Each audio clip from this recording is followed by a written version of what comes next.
एक पोशाक अंकित मूल्य 2340 रुपया है जो कि क्रय मूल्य से 25% अधिक है। यदि पोशाक 10% लाभ पर बेची जाए तो लाभ ज्ञात कीजिए।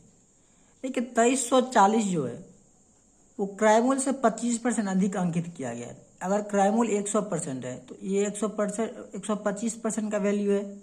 हमें बोला है लाभ निकालने के लिए, तो लाभ कितना आ रहा है 10%, तो हमें कितना का वैल्यू निकालना है 10% का। परसेंट से परसेंट कट कर लीजिए। ठीक है, इसको जब सॉल्व कीजिएगा तो ये आपका आ जाएगा 187 रुपया 20 पैसा।